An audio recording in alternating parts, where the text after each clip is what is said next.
With the costs of groceries, monthly bills, and all the other realities of life going up, well, that can make it hard to save for the future, hard to get ahead. Food prices are set to go up again in Canada. The average family of four will spend $16,833 on groceries next year, $800 more than they spent this year. I kind of feel when you walk into a grocery store, you breathe and you've spent $100. Once you've been in power for 8+ years, it becomes harder and harder to blame the previous guys. The dissatisfaction with Trudeau's leadership is no longer confined to the borders of Canada, and it cannot be understood in isolation from the broader domestic issues Trudeau has failed to address. When Canada denied asylum to the 907 German Jews on board the MS St. Louis, we failed not only those passengers, but also their descendants and community. Canada's discriminatory "none is too many" policy of the time failed those desperate for safety and refuge from persecution. To acknowledge this difficult truth, learn from this story, and continue to fight against anti-Semitism every day, I look forward to offering a formal apology on the floor of this House. As the world increasingly takes notice of Trudeau's decline in popularity, the message is clear. The Prime Minister's leadership has become a source of shame, and the Canadian people are demanding change. As we move forward, I'd like to ask you a quick favor to subscribe and like this video. It takes just a second and helps us so much. Trudeau's numerous international trips and high-profile engagements abroad have become a sign of his disconnection from the real issues Canadians face. This divide between Trudeau's global pursuits and the reality faced by his constituents has not gone unnoticed. As he continues to prioritize his international profile, many Canadians are left wondering, is their Prime Minister truly concerned with their well-being, or is he more focused on the next photo op abroad? Trudeau's repeated absences during critical moments at home have further fueled this sense of neglect.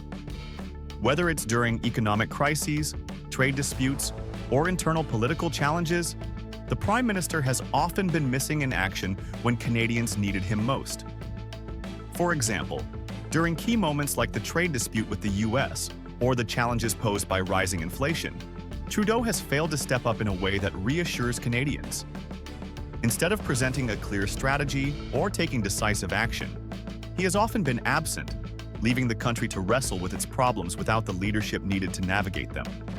As the dissatisfaction with Prime Minister Justin Trudeau's leadership grows, it is no longer only the Canadian public that is voicing concerns. Tensions within his own party are also beginning to surface. Key members of the Liberal Party, like Sean Casey and Francis Scarpia, have reportedly expressed doubts about Trudeau's leadership, though they do so cautiously behind closed doors. As members begin to question Trudeau's ability to lead effectively, the stability of the party itself is being tested. This internal fracture could have serious implications, not only for Trudeau's leadership, but also for the future of the Liberal Party, as it faces an increasingly uncertain road ahead.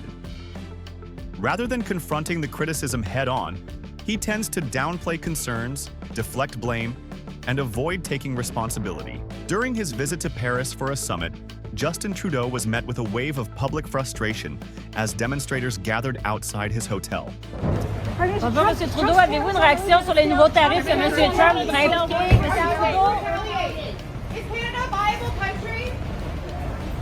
The protesters voiced their anger over what they saw as his neglect of Canadian priorities, accusing him of focusing more on international affairs than on the struggles of everyday citizens.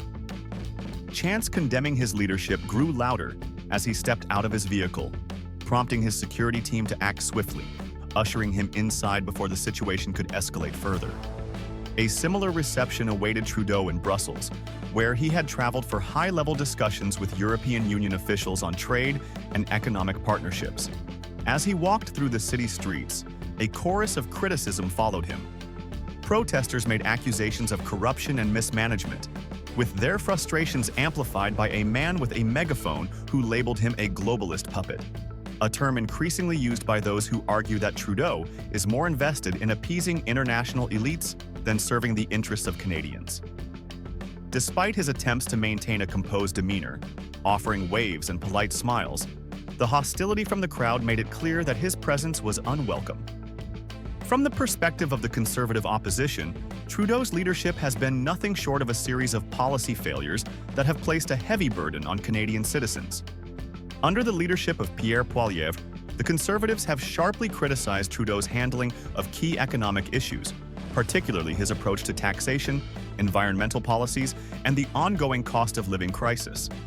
After 9 years of this NDP Liberal Prime Minister's taxes, debt, inflation, and promises, Canadians are hungry.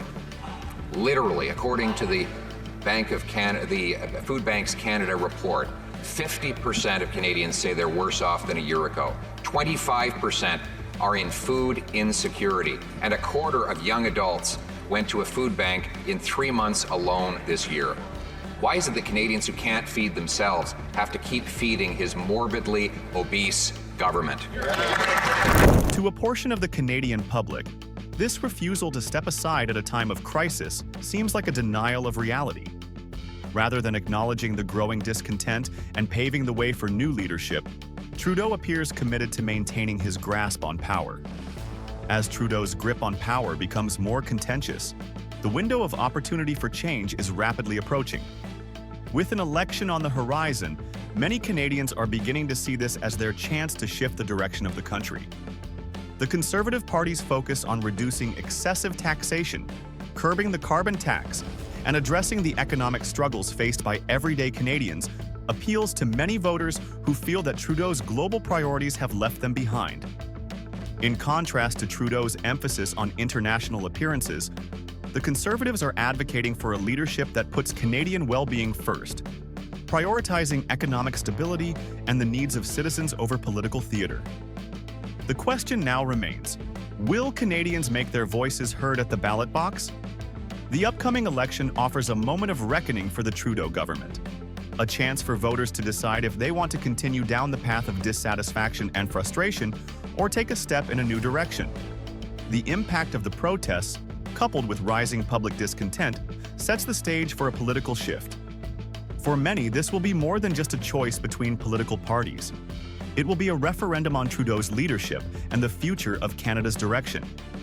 If the protests and growing unrest are any indication, the stakes have never been higher.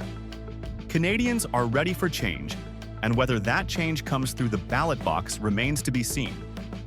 As the country faces its internal struggles, Trudeau's leadership will be scrutinized like never before, and the outcome of the upcoming election may well determine the trajectory of Canadian politics for years to come.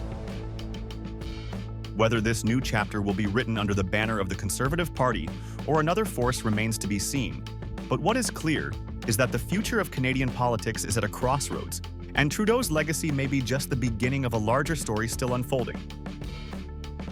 What do you think? Let us know in the comments.